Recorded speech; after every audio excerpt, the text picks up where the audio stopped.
I can only imagine what the players doing now, waking up thinking, okay, when is this? This can't be real, right? Like, they're so excited. I can imagine having some similarities.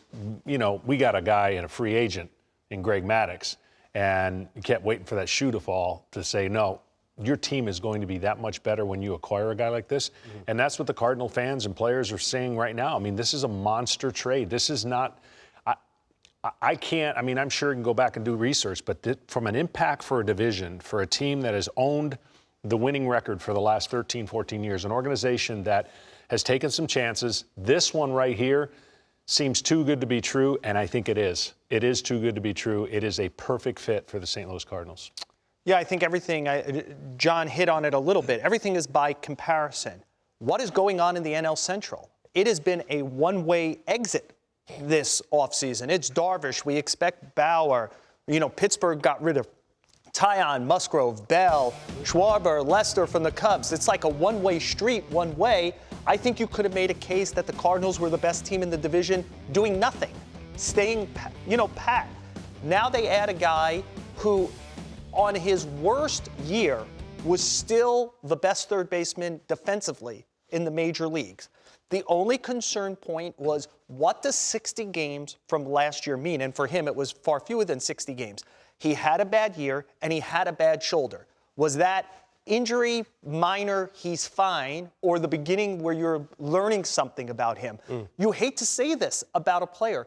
Everyone should play and care as much as Nolan Arenado, but he plays in a very physical way. And you do have to think, once he hits age 30, which he's going to play at this year, is there a withering effect to the way he plays? And I hate to say that because I love watching Nolan Arenado play because it's just so overt how much he cares. And so I think that's the only worry point for it. But if you're the Cardinals and you're thinking, how do we maximize our window here for the next 4 to 5 years, I think they just maximize their window for 4 or 5. To your point about a one-way exit, the only free agent they re-signed was Adam Wainwright. Other than that, it's pretty much standing pat, as you said, with a roster that's still very good. I think at the moment that Adam Wainwright was signed last week for $8 million, that was 4 times more than the rest of the division had spent on free agency, which was about $2 million. So, again, this has been a division that has gone one way. Does Arenado coming to the Cardinals motivate some movement by others, or is this just a year, considering all that is going on around us, COVID-related, where all these teams say, we're taking a step back, and if that means the Cardinals have a run, then they have a run. Before we get to the Rocky side of things, I do want to throw up the contract stuff here, because, John, this is interesting. He had an opt-out after 2021 season, so the Rockies, I think, felt compelled that we're going to have to trade him. So he agreed to waive the no-trade provision. He retains the right to block future trades. He retains his right to opt out after 2021. He can now also opt out after 2022. And the Rockies are paying $51 million of his current deal. That's how they were able to make this trade. Yeah, no doubt. I'm just, the last 2 days of seeing 2 contracts and hearing some of the rhetoric, it's almost like we've been programmed in the last 5 years to really pay attention to age. Yeah.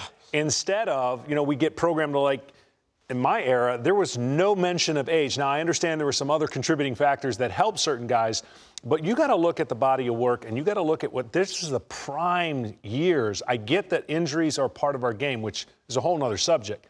But both JT and now Nolan Arenado, sign me up. Like, I'll take that risk. I think that we're dangerously in a time frame of baseball where analytic numbers are pushing more and more people to not take the tiniest of risks, right? And some organizations are a little bit better at doing that, and they'll answer the bell. I mean, I think about San Diego a few years ago and all that, the moves they made didn't work. Look where they are now.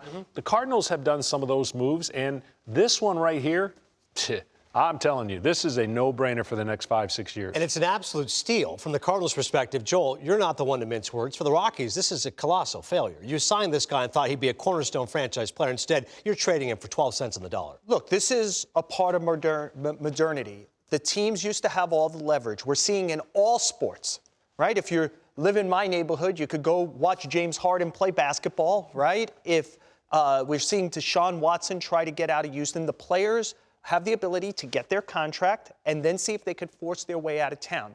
I would say, let's always take a deep breath. Today, oftentimes when everyone says that something is one way, it turns out the other way. So I am curious what the next. I would absolutely say today the Rockies won this trade. The Cardinals won this trade. Yep. My question about the Rockies is, would they be? Their owner Dick Monfort said on it that they were positive he was going to opt out at the end of the season. Was he? Like, I don't know that. Like, if this was the return, and you're paying $50 million, then if the worst thing in the world is that he opted out, you know what I could do? I could turn around and say, this was one of the greatest draft choices in the history of the Rockies. We picked this guy in the second round, and for 9 years, he was a great player, and then he left. We probably got the 9 best years he's ever going to have. I don't, and by the way, they're paying his salary this year that with the hurts. Cardinals. Yeah. I think the best thing, if this was as good as they could do, as unhappy as he is, I think we all see Arenado the same. He wasn't going to lay down on the job. Right. He was going to play as hard as he can for himself and his teammates. Maybe I could trade him in July for better than this. And by the way, I'll call his bluff. Are you really going to opt out of $170-ish million at the end of this season? We'll see. I mean, again, I wouldn't take an inferior return. Yeah. I honored something with you. You asked me for $260 million not that long ago. I gave you that. We both signed our names on the line. If I'm going to trade you, it's got to be worth my while at a high level, not just your while.